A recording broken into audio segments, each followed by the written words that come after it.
Energy healing is an art that has been practiced for thousands of years.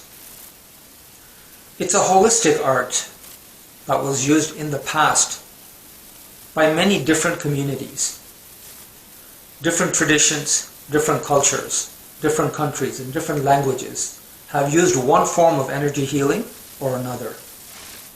Recently, energy healing was introduced in the form of Reiki.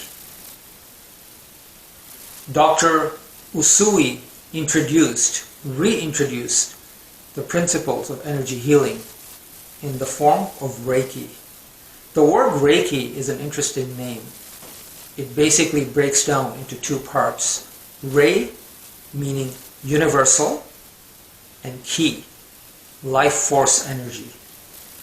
So Reiki can be interpreted in different ways, but the basic interpretations are universal energy, universal life force energy.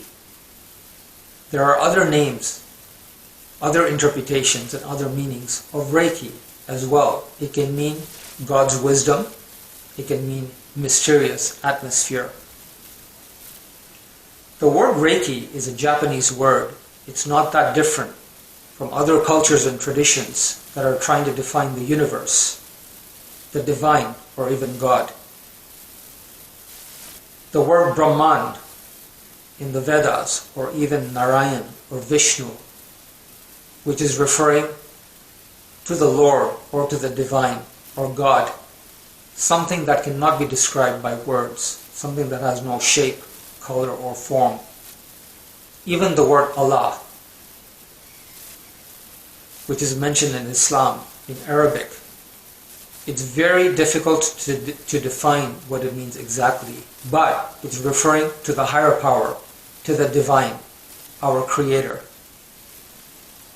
Something that is above shape, color, or form, and something that is above human language. So in reality, you cannot describe something that has no description, that's shapeless, formless, and invisible.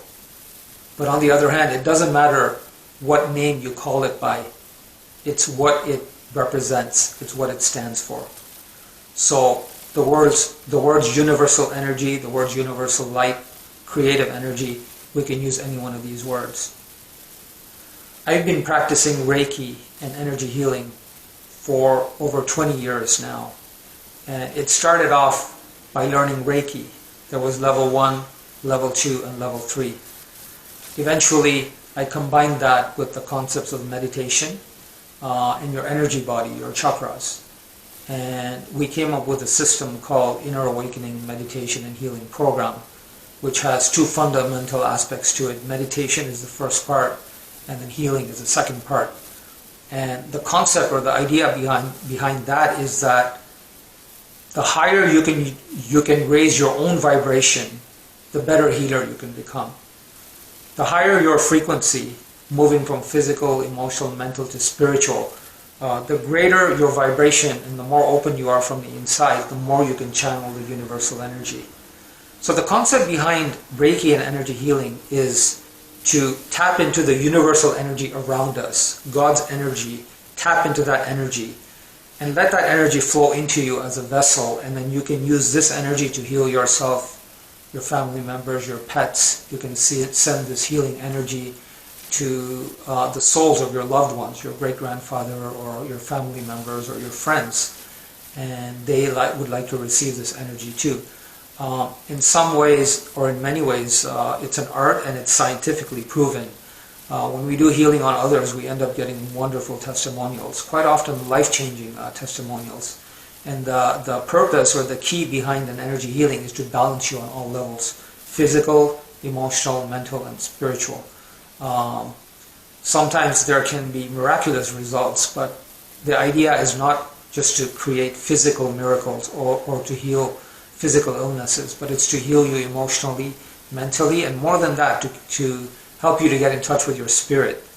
Once you get in touch with your spirit, which is the deepest part of you, the part of you that comes from the universal light, then your spirit can guide you into showing you the path that you need to take.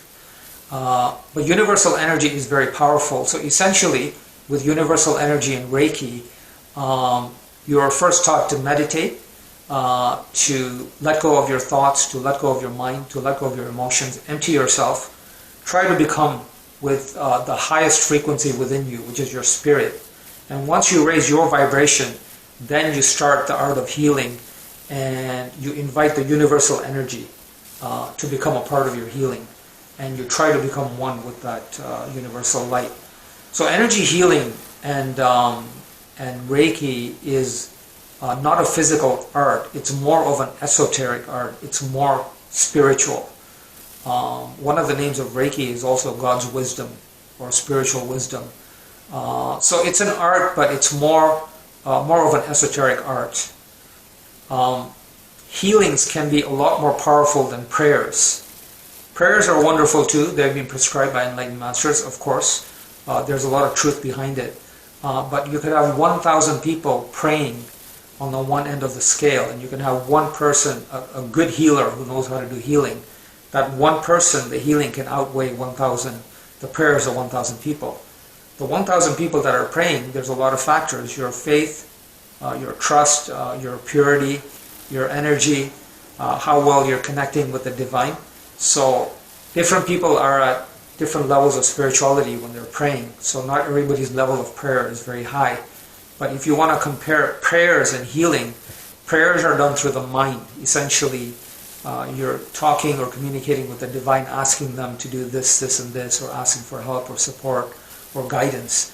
Whereas with healing, there's no mind involved. You become one with the light within your heart. That tiny spark of light which is within us is within our heart. So we talk about chakras, for example, in energy healing, the 7 chakras. Actually, there's thousands. But the heart chakra, behind the physical heart there's an emotional heart, and behind the emotional heart there's a spiritual heart. And when you do energy healing, you become one with that heart center energy, which is pulsating at a very high frequency. And this energy that comes out from the heart can sometimes outweigh even 1,000 people's prayers. So that's the difference between prayers and healings. Healings are very powerful, they're very intense, and they come straight from the heart, not from the mind. So even when you go into deeper levels of meditation and Sufism and mysticism, the concept of the heart is very prevalent. You're trying to become one with that level of consciousness which is resonating at a very high level, which is not in the mind, but it's in the heart. So inside of the spiritual heart, that's where the divine energy is. And when you do energy healing, you want to tap into that energy center. And then you want the universal light to come into that energy center. And you become a vessel for that light. So your individual consciousness, in a sense, is merging with that universal consciousness. And that universal consciousness, or the universal energy, whether you want to call it divine energy, universal energy, or God's energy, it doesn't matter. It's one and the same thing. That's the energy that you're using to heal yourself, and you're sending that energy out to others. Distant healing is something that you can use in energy healing, which is very powerful. I find distant healing to be much more powerful than hands-on healing as well. And quite often we do distant healings upon the request of certain people. So distant healing becomes very powerful. If you were to take a stone or a pebble and throw it into the river, the first circle, the first ripple that comes out is small, but as time goes by, the ripples become bigger and bigger and bigger. And the more space and the more distance, the bigger they become. And that's how distant healing works as well.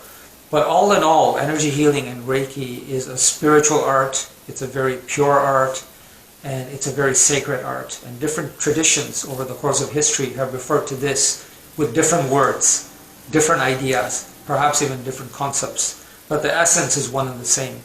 It's the universal light, it's God's light that you're sending to heal yourself and to heal others. So if you've never had a healing session done on you, perhaps you want to try to do that one day.